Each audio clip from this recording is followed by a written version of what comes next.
Welcome, everyone, to the next Teacher Talking Sports here.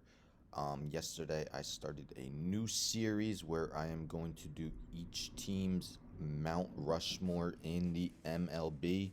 Figure it would be something fun to embark on while the MLB is in their off season. Of course, as an objective list, there will be disagreements. These aren't easy at all. Yesterday's was a little easier, not quite, but I did the Arizona Diamondbacks to kick it off. They've only been in existence since 1997.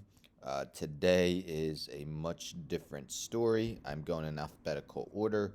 So the next team is the reigning World Series champion Atlanta Braves. Of course, Mount Rushmore has four presidents on it. So for these Mount Rushmores of MLB teams, we will include four players. It will only be players.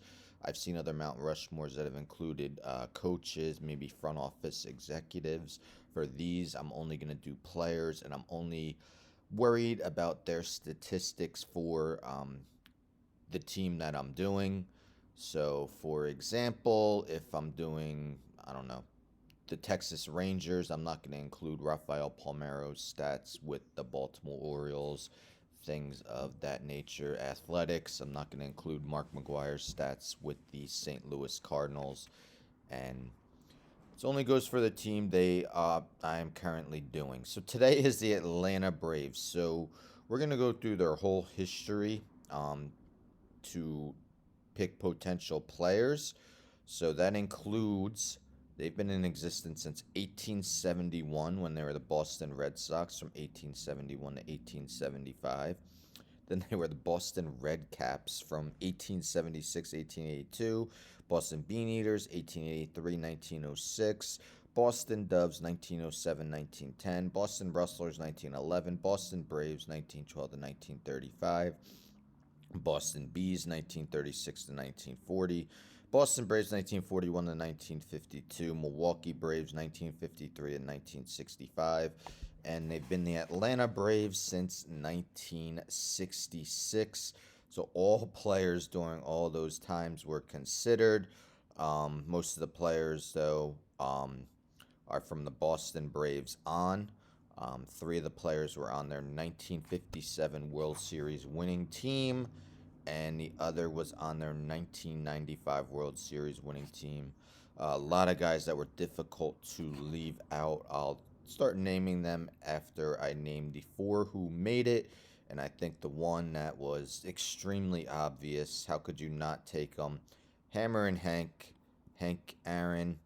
Hank Aaron, what a career he had, spending the entirety of his 23-year career with the Braves, 21 of those years in Atlanta, two with Milwaukee, MVP, two-time batting title, 25-time All-Star, three-time Gold Glove, as I mentioned, a member of that 1957 World Series team, which was also the year he won his MVP.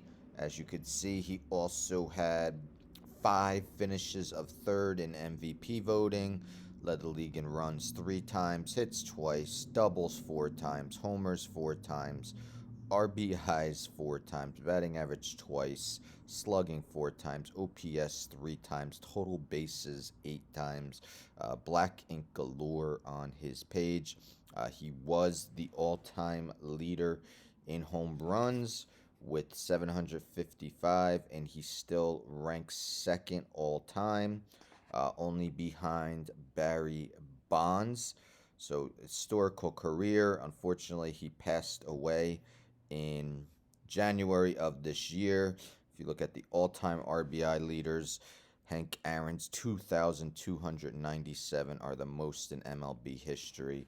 So, no brainer. Hank Aaron has to be on the Braves Mount Rushmore. Next, we got Greg Maddox. What a career Greg Maddox had, inducted into the Hall of Fame in 2014. 18 gold gloves. Absolutely incredible. Not all with the Braves, but he did win 3 Cy Youngs with the Braves. As you see, he won 4 in a row. So his first one was with the Cubs in 1992, and then his first 3 seasons with the Braves, he won an L Cy Young.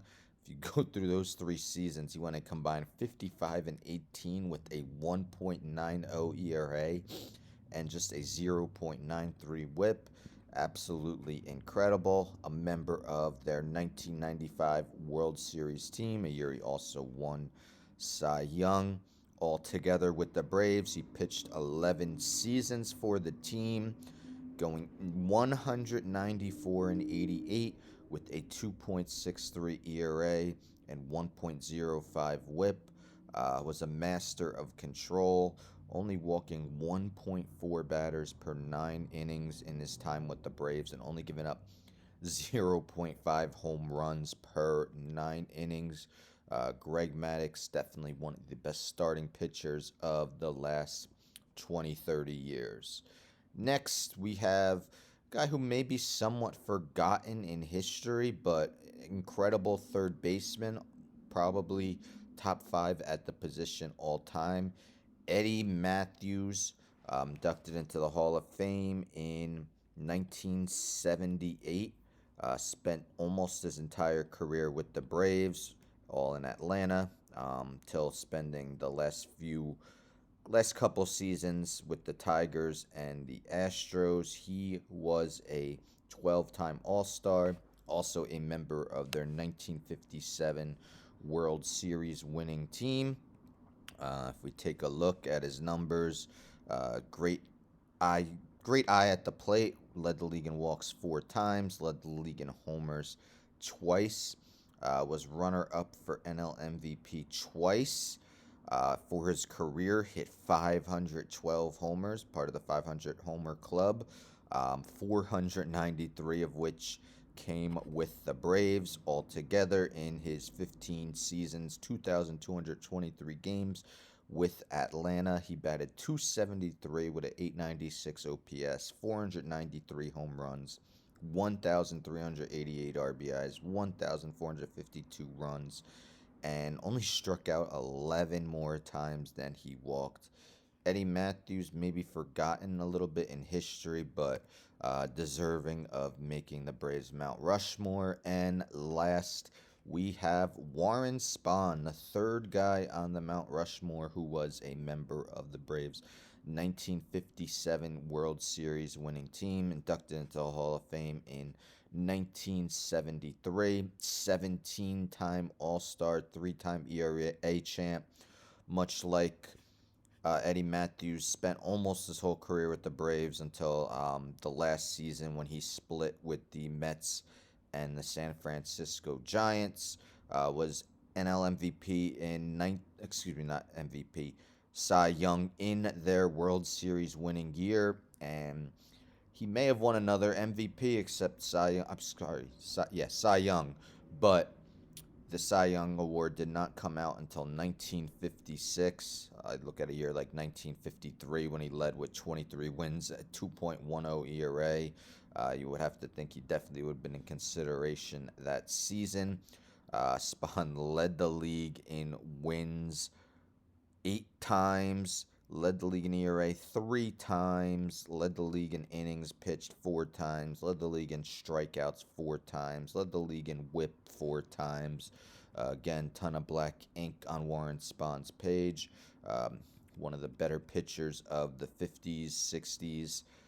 For his career with the Braves, he finished with a 356 and 229 record, 3.05 ERA, 1.19 WHIP. Phenomenal pitcher. Only walked 2.5 batters per 9 innings. Warren Spahn is the fourth and final member of the Braves Mount Rushmore. The players I name in alphabetical order by last name, so they are not ranked. But the Braves Mount Rushmore includes Hank Aaron, Greg Maddox, Eddie Matthews, and Warren Spahn. With a long history, there were some players that were really hard for me to leave off. That includes Kid Nichols from the 19th century, Of course, Tom Glavine and John Smoltz back when the Braves had that absolutely dominant trio of starting pitchers in the 90s. Chipper Jones, very comparable with Eddie Matthews, both third basemen. Chipper Jones was very hard to leave off, former MVP. And Phil Niekro, one of the best knuckleballers of all time, who piled up a ton of wins in a Braves uniform. Also, current Brave Freddie Freeman, the 2020 NL MVP, and now World Series winner with the Braves. His career is still ongoing. So that is the Braves Mount Rushmore. What do you guys think? Do you agree with the four names included? Would you have included maybe one of my honorable mentions over one of the guys? Did I not mention someone? Let me know in the comments below. Doing the teams in alphabetical order. I'm going to do one daily. So next is the Baltimore Orioles. Baltimore Orioles have had a lot of good players throughout the years. It's going to be another challenging task. Make sure to subscribe, hit the like button on the video, share this video, hit the bell for future notifications. I'm out.